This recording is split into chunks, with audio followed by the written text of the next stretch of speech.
So this symptoms of diabetes mellitus, if you see, so two types, as I said, type 1, type 2 diabetes mellitus. Type 1 is seen in case of children, type 2 is usually seen in adults and elderly people. Type 2 diabetes mellitus is called insulin dependent diabetes mellitus. Type 1 diabetes mellitus is called juvenile diabetes mellitus or non-insulin dependent diabetes mellitus. If you see the diabetes mellitus diagnosis, based on three factors they diagnose this diabetes mellitus. Cardinal symptoms, like clinical symptoms, based on clinical symptoms we can diagnose. Based on the urinary examination of the patient we can diagnose the diabetes, and based on the blood examination also we can diagnose the diabetes mellitus.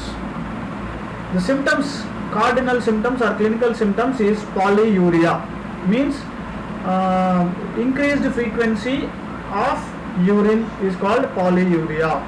Due to the osmotic effect of glucose in the blood, more water is pulled into the blood and it is filtered in the kidneys, so there is more excretion of urine, frequent increase in frequency of urine, that is called polyuria. Then polydipsia. Polydipsia, what will happen? There is increased loss of water in the form of urine from the body, so body is water is required for the body, so to compensate the loss of water, thirst center in the brain is activated, and so they feel like to drink water, they feel like to drink more water, so water they will take more and more water again and again, that is called polydipsia. Then polyphagia. So to compensate the loss of glucose and protein from the body, the patient takes more amount of food, that is called polyphagia. So these are the major symptoms. Overeating, every half an hour, 1 hour they feel hungry, they feel like to eat food because the glucose is excreted from the body, so they feel hungry, so they eat more, so that is called polyphagia. Polyuria, polydipsia, polyphagia, these are the major symptoms or clinical symptoms for diagnosing diabetes mellitus. Then urine examination of the patient will also help in diagnosing the diabetes mellitus. So I told you in carbohydrate chemistry there is a test called Benedict's test for the identification of reducing sugar in the urine. So this Benedict's test usually we do for identification of reducing sugar in urine. This can be a test of preference in diabetes mellitus patients. So glucose is a reducing sugar, so usually the sugars are not present in the urine, and in case of diabetes only glucose is excreted, and this is a more common disorder in world nowadays. So when you test for the urine, you are testing the urine sugar, that is nothing but glucose is a reducing sugar. By Benedict's test we can detect the presence of glucose in urine. Then another urine test we have, Rotaras test. This test is for the detection of ketone bodies. So ketone bodies are produced in fat metabolism because of the oxidation of fats. Ketone bodies production is increased in case of diabetes mellitus.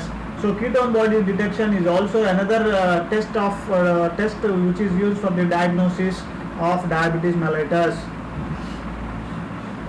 So this is the Benedict's test. You can see this is a negative test and this is a positive test. One can be glucose or it can be fructose. So by Benedict's test we can only detect glucose or reducing sugar, whether reducing sugar is present or not, but we cannot confirm whether it is exactly glucose or some other sugar in the urine. So but still we can do the Benedict's test. If the sugar is positive, it indicates usually glucose is excreted from the body, so we think that it is glucose is present in the urine, but by Benedict's test we cannot confirm that it is only glucose. So Benedict's test gives an idea about the presence of reducing sugar in the urine. That is another test. Then blood examination.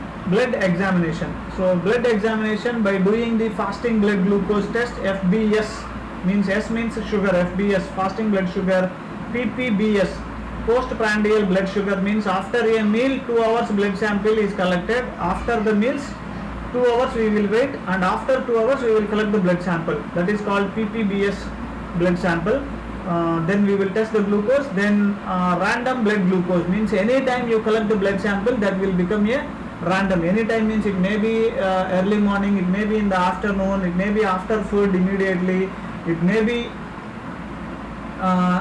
in the evening, night time. So in that case, if you are collecting the blood sample, that is called random blood sample. So for each sample, fasting and PPBS random, there are different normal levels. So fasting, you know that it is 70 to 100 milligrams per deciliter. PPBS, the normal range is about 120 to 140 milligrams per deciliter. Random is about 120 to 130 milligrams per deciliter. So estimation of glucose in the blood is the most common analysis done in the clinical laboratories for the diagnosis of diabetes mellitus. So in this, the blood is collected in a anticoagulant tube or a fluoride tube. So in the fluoride tube, we will drop the collected blood sample from the syringe, and this is sent for the analysis. So if you see the plasma glucose or blood glucose level, the normal level in case of normal persons, the fasting blood sugar should be less than 110 milligrams per deciliter. 2 hours glucose means PPBS, postprandial blood sugar, it should be less than 140 milligrams per deciliter. So in the normal persons, the blood sugar, if it is fasting, it will be less than 110, and in the PPBS sample, it should be less than 150 milligrams per deciliter. But if the glucose concentration, fasting glucose concentration is more than 126 milligrams per deciliter, it can be confirmed as fasting level more than 160 milligrams per deciliter can be confirmed as diabetes, and the PPBS value more than 200 milligrams per deciliter can be confirmed as diabetes. Okay, and there is another intermediate glucose, impaired glucose tolerance is also there, that is not required, that I will tell you later. So as of now, you remember that fasting glucose more than 126 is confirmed diabetes mellitus. PPBS more than 180 milligrams per deciliter is a confirmed diabetes. Okay, so fasting plasma glucose is estimated in the early morning before taking any breakfast. So after you take the food in the night time, and when you wake up in the early morning, before taking the breakfast, you should give your blood sample in the lab for testing glucose. That sample is called fasting plasma glucose. Okay, fasting means there should be a overnight fasting of minimum of 8 to 12 hours. 8 to 12 hours of fasting time should be there. Suppose you are eating a night 2 o'clock food and morning 5 o'clock you are giving blood sample, that is not fasting blood glucose. There should be a time gap, overnight fasting of 12 hours must be there.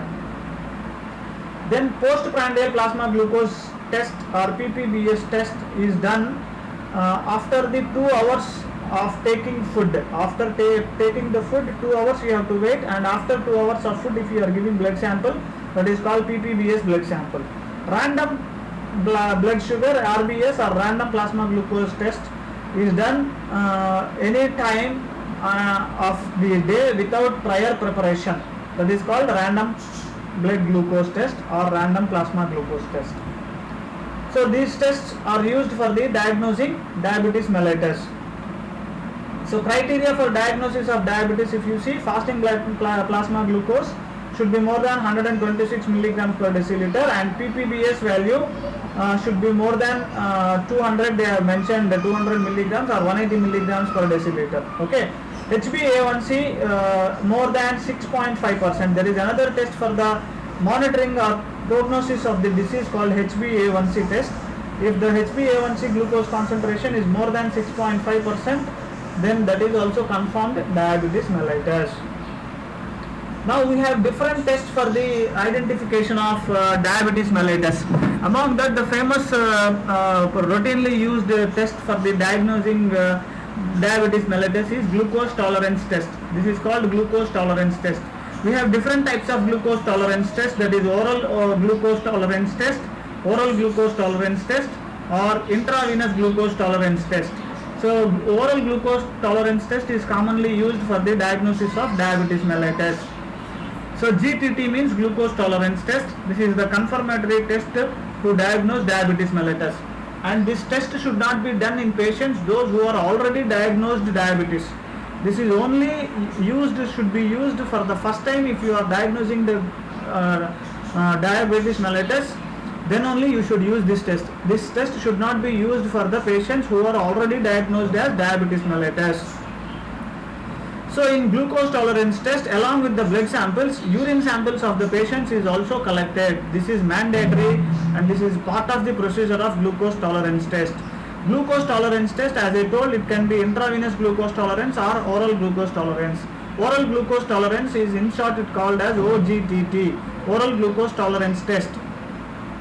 This oral glucose tolerance test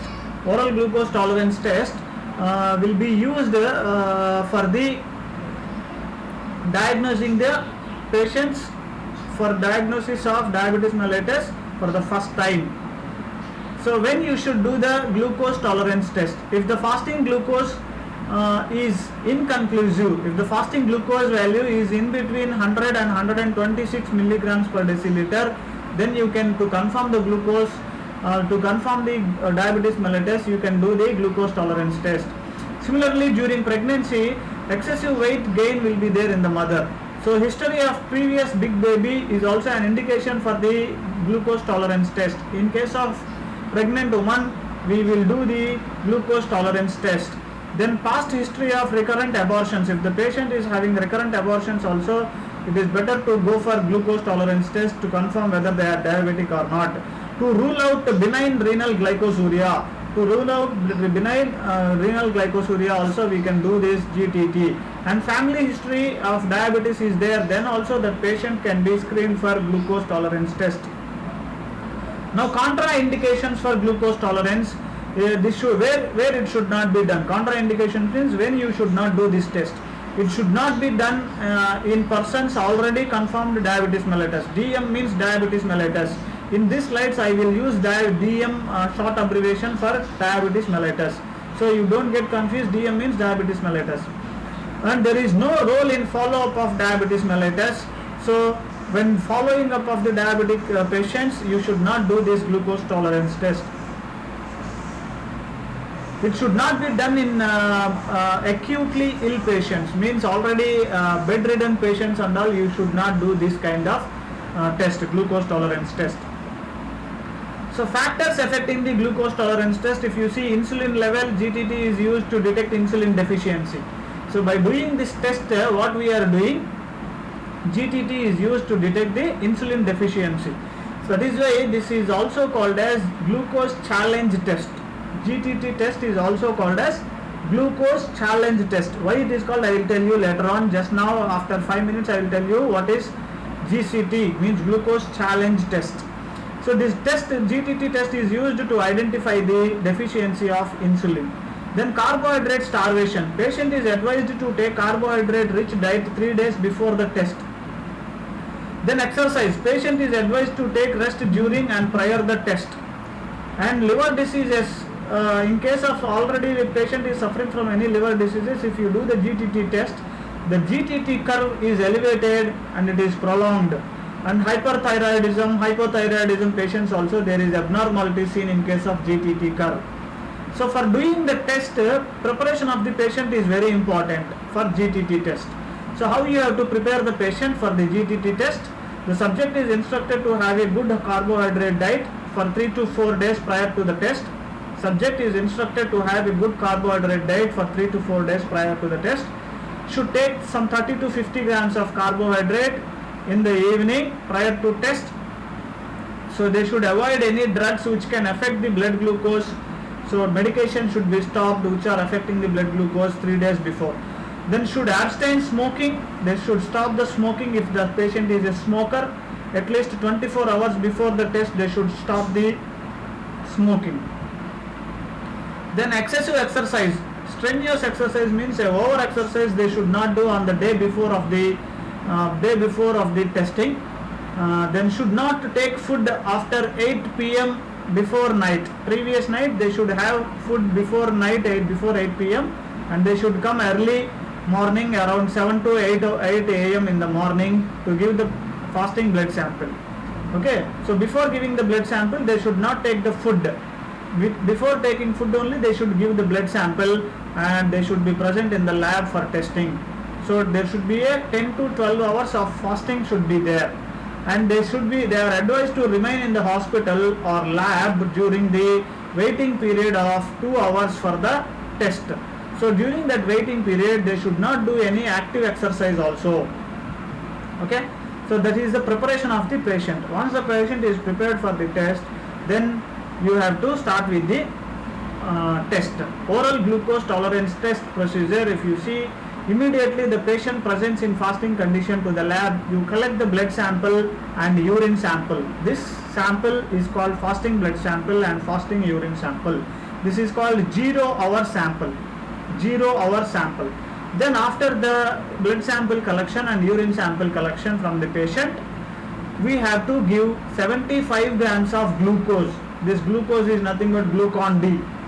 Glucon D. This we have to weigh 75 grams of glucon D, and this 75 grams of glucon D we should mix in 250 to 300 ml of water and is given for the patient to drink. So the patient should drink that glucose water in 5 minutes. Remember, 75 grams exactly you should give, and it should not be more than 250 to 300 ml of water. It should not be less than, and it should not be more than 300 ml of water. Okay. So to be taken within 5 minutes, the patient should drink this glucose water within 5 minutes. They can drink slowly within 5 minutes. So immediately after giving glucose, after half an hour of the interval, every half an hour we collect the blood sample till 2.5 hours. Every half an hour blood sample and urine sample. Half an hour blood sample and urine sample. 6 hours the blood sample and urine samples are 6 samples are collected up to 2.5 hours. Both blood and urine samples. Now after collecting the urine sample and blood samples, glucose is determined in the blood, and this glucose value is plotted in the form of a graph. Now see, this is a graph drawn after the oral glucose tolerance test, OGTT. Here you can see on the y-axis we have mentioned the glucose concentration, blood glucose concentration 50 milligrams per deciliter, 100, 150, 200, 250 milligrams per deciliter, and on the x-axis time is mentioned. 0 minutes, 0 hour, half an hour, 1 hour, 1.5 hour, 2 hour, 2.5 hours. Like this we have collected 6 samples of urine and blood. So blood and urine values are tested, and blood glucose value is tested here. Now if the patient is normal, you can see 0 hour initially it is less than 100 milligrams per deciliter. After 1 hour also the blood glucose is not more than 140 milligrams or 130 milligrams per deciliter, and even after 2 hours again it has come back to 80, 90, or it is in the range of 70 to 100 milligrams per deciliter. So normal patients, the graph will be like this. In case of impaired glucose tolerance, what will happen? The patient fasting glucose is more than 100 milligrams per deciliter, comes around 110 milligrams per deciliter.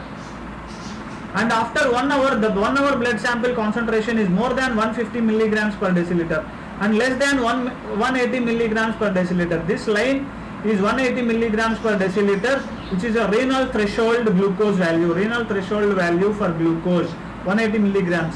But in case of impaired glucose tolerance, the 1 hour fast, after 1 hour the glucose level is increased more than 150, but it is less than 180 milligrams per deciliter, and by 2 hours again it comes back to 140, and it is always more than 100 milligrams per deciliter. It is always more than 100 milligrams per deciliter. Then confirmed case of diabetes mellitus patients, their fasting level itself is 130-140 milligrams per deciliter, and it increases in 1 hour, it increases up to 250 milligrams per deciliter.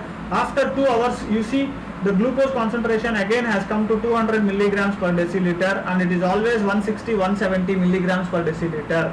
So in case of diabetes patients, what will happen? Since the glucose concentration in the blood is crossing beyond 180 milligrams per deciliter, if you test their glucose value in diabetic mellitus patient, diabetes patient, the glucose value is always positive. +2 means it is 2 plus glucose, 3 plus glucose after 1 hour, 4 plus glucose is seen in case of 2 hours because the concentration is increasing. So in case of diabetic patients, the urine test will become positive, and depending on the concentration we can designate as 1 plus, 2 plus, 3 plus, 4 plus, like this. So this is a curve showing the oral glucose tolerance test for normal, impaired glucose tolerance and diabetes mellitus. So blood samples and urine samples are tested in oral glucose tolerance, and this test is used for the confirmation of diabetes mellitus. Now if you see the causes of abnormal glucose, causes for the abnormal GTT curve. Abnormal means the curve is not normal. Normal means it is seen normal in normal patients. It can be impaired or it can be a diabetic curve also. So from the GTT curve we can diagnose the diabetes mellitus, and we can also check whether the patient is impaired for the glucose tolerance test. And the patient is pregnant, then in case of pregnant woman also this test is done to identify whether they are gestational diabetes. Pregnancy diabetes is observed in case of pregnant woman, that is called gestational diabetes mellitus. Elementary glycosuria means if any problem in the intestine and glucose is not absorbed properly, in that case also to find out any elementary glycosuria is there, we can do this test. And in case of renal glycosuria also we can see the abnormal glucose tolerance test curves. So fasting diabetes mellitus, the fasting glucose is always more than 126 milligrams per deciliter, and 2-hour ppbs post glucose value is always more than 180 milligrams or 200 milligrams per deciliter. In case of impaired glucose tolerance test, fasting plasma glucose is in between 110 and 126 milligrams per deciliter, and in case of ppbs the glucose value is 140 to 200 milligrams per deciliter in impaired glucose tolerance. So such persons, impaired glucose tolerance comes means such persons need careful follow-up, because the impaired glucose tolerance test may progress to the confirmed diabetes at a rate of 2% in patients per year. So impaired glucose is there, they can be monitored carefully. Then impaired fasting glucose, fasting plasma glucose, if you see it is 110 to 126 milligrams per deciliter, and 2-hour plasma glucose in case of impaired fasting plasma glucose is within the normal limit, means their ppbs value is normal but only fasting glucose is high. So that is also called impaired fasting glucose tolerance test. These patients need no immediate treatment but are to be kept under constant checkup. So they should check their blood glucose values regularly to check that whether they are progressing towards diabetes mellitus or not. Gestational diabetes mellitus is identified in case of pregnant woman. Elementary glycosuria is related with the problems in the absorption of glucose from the intestine. Renal glycosuria means the renal tubules reabsorption is lowered, so as a result glucose is not reabsorbed in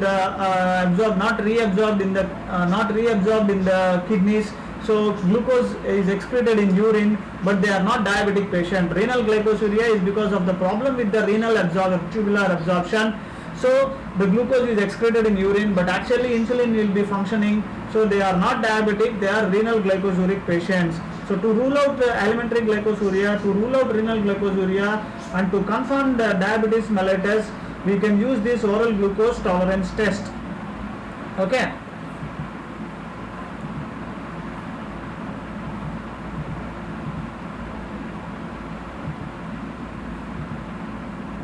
So what will happen in case of chronic